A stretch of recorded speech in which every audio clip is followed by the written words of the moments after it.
All right, let's give this a shot here. Hooked up the, have the phone up here on a mount. I don't know, I hope I can see everything. I don't know, I might have to do some adjusting. Maybe it's a little too far back. Let me try to go up a little more. See how that is better. That's a little better, I guess. Okay, taking some axles. I need 2 axles made. See if we can get this. Maybe push that light out of their way a little bit better. But yeah, here's what we're working on. This one's completed.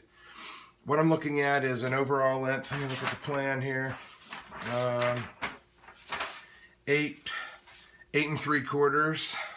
Got to come in from the end. 813 thousandths from the end, and then come in here 1.587 inches. So this is a 3/4 inch diameter, and this is a 7/8 diameter. So there's a bearing race that fits over here, and the wheel is going to be a light press fit / Loctite fit onto here. This is just what's left of that's the inch cold rolled, just a rusted old finish there, but there's no reason to do anything with that. Then there'll be a key cut in here, 3/16 keyway cut in, so I'll deal with that. So I center drill the ends, brought it up to length first accurately, so I could work from the ends for measurement. Now it's always difficult to work when you're working on something like this to get the length right, at least for me. So what I like to do is bring up the length of the work accurately, and then I can work from the ends. So that's what I'm doing. Whether or not it's the right way or not, I don't know, but that's how I'm doing it. And I don't know if you can see this in the video, but over here I have a V. This is a micrometer stop that fits onto the V here, and I use that, and I use a 1, 2, 3 block.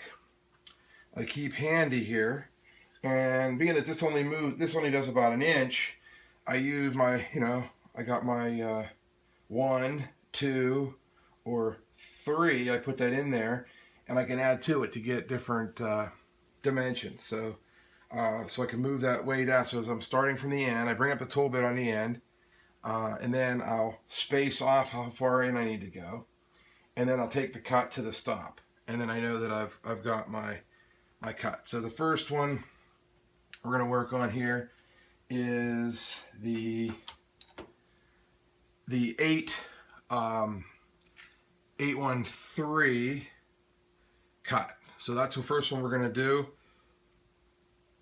And what we're going to do is we're going to back that off. So let's see. If you had an inch, if it was an inch, it would be, what's the difference there? It would be 200. Actually, it would be 187. So 187 is our difference. So what we can do is I'll put the inch in here, bring this up, tighten that down.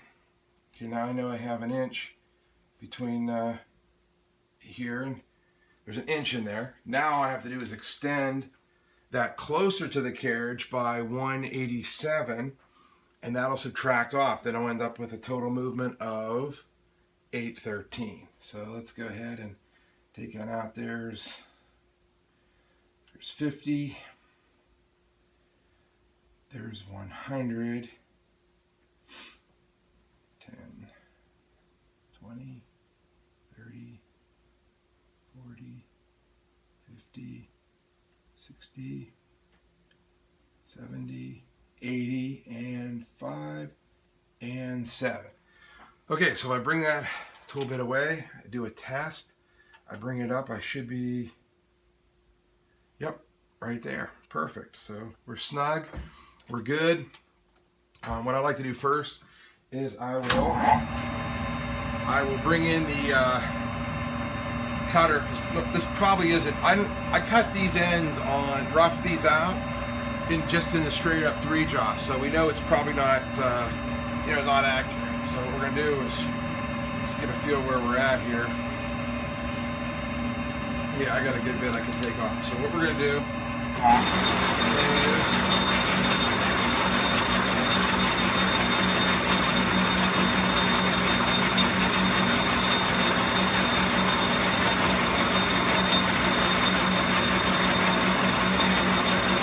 start out with a cut that I know is going to clean the surface, and also I'll know where I'm at on my gauge, and then when I get over here on the wheel. So I'm going to spin this while that's cutting.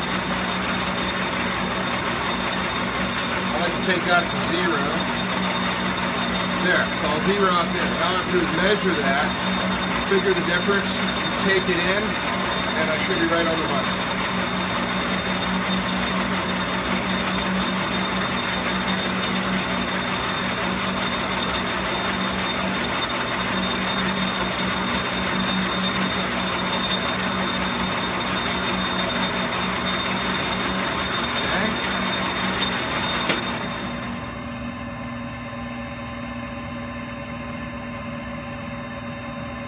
Measurement.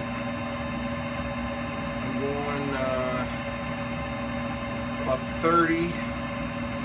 Yeah, about 30 thousandths. So let's just take off. If I do 10 on here, that's 20 on the diameter. So I'm going to do, just to be safe, let's just do sneak up on it. I'm going to do 20.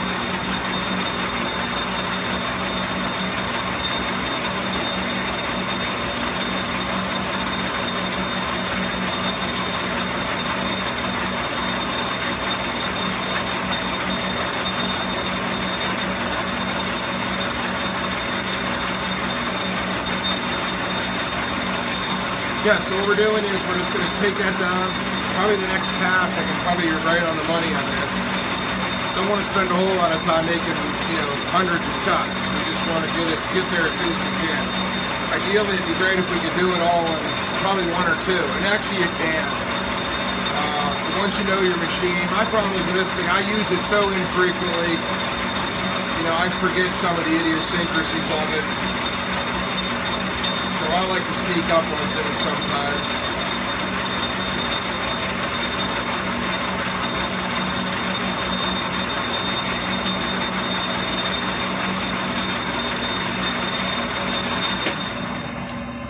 And it's a little loud too, I guess. It's part of the, that's why it's out in the garage. It's not even in the main shop. Just don't have much of a need for it out there.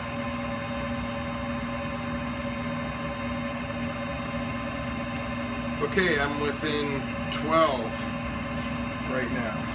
Okay, so I'm just going to just take 5 on the dial, which will be 10, which is where I'm going to leave it. I'm leaving these a little bit on the plus side.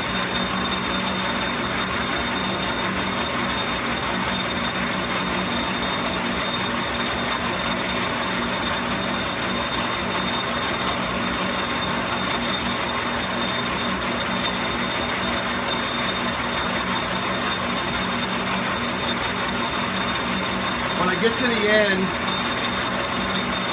I like to come up to the end and I like to just go in just a little bit. There's a radius on the end of the cutter, so I like that to go in because the wheel that's going to push it in there, I don't know how sharp that edge is going to be.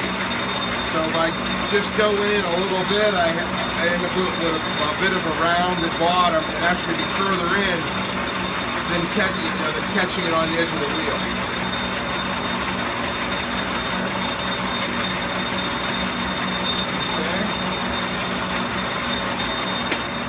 Test it here and then we'll see where we end up. Should be right dang where we want it to be. Yeah, we're plus 2 thousandths. That's right where we want it to be. So now what I can do is I like to come in here. I like to bottom out on the stop. Okay. Click on. Take it in across that face.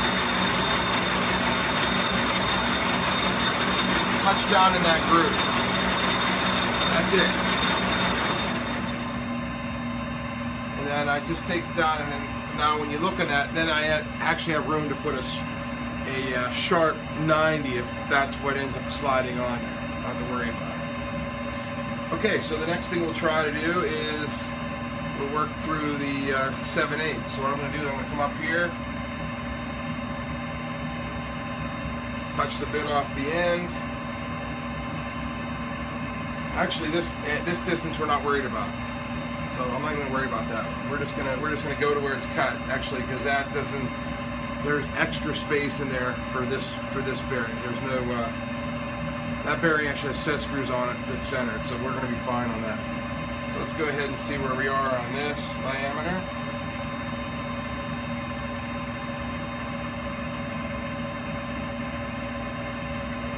Two thousandths over.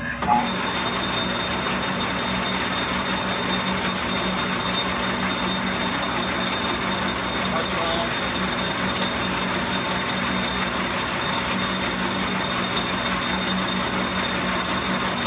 We'll do a smoothing cut just so we can make an accurate measurement and see where we are.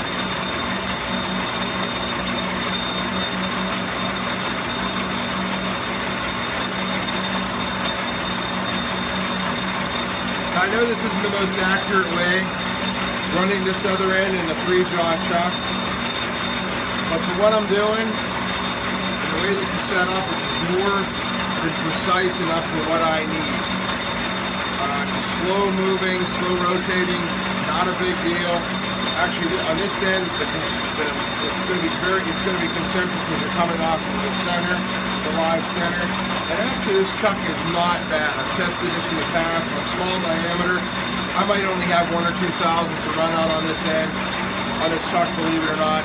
And to go to the trouble for me here to put in a collet chuck or to put in a dead center with a face plate, the chuck weighs like 3 men and a baby. You know, it's crazy. So I just go with this. I've done it before and I've had no trouble.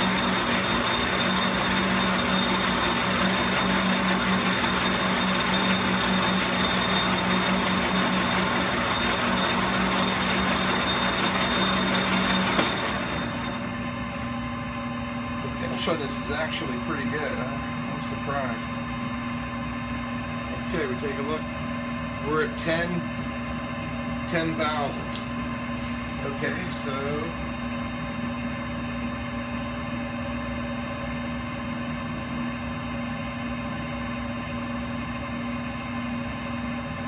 let's move ahead. 5.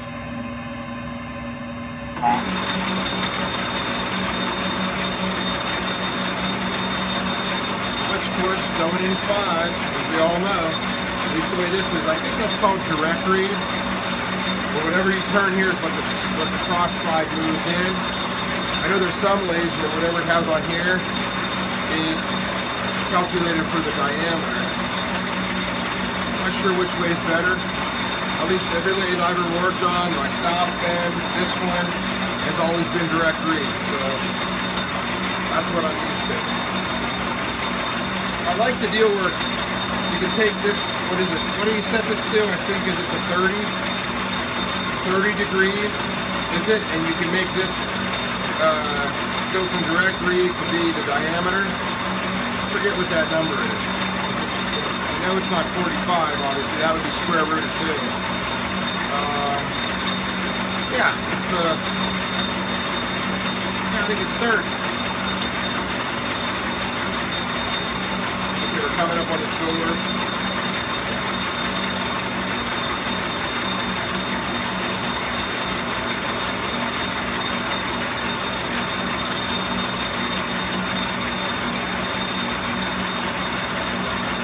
Okay. There you go. And I'm just going to duplicate that 3 more times, actually, so we'll be good. Thanks for watching. Alright, well, I got the axles completed. Here's a journal box I'm using, and it's a nice fit. Very nice fit in there, exactly. I mean, really nice. That's what I expected. So, we're good. Yeah, they're a little tight. Yeah, they're nice. These don't have to be snug because they're set screws. And we'll be putting some flats on there, and so that they don't tighten against the shaft or make mark on the shaft. So that's one of the other things. Got the broach kit, 1/4 or 1/8 inch keys is what my broach is. I think that's going to be adequate for what we're doing here. Basically, it's for alignment. So we should be good there. So I'm going to go ahead and and start on that part. But yeah, that's the, there they are, two of the axles ready to roll.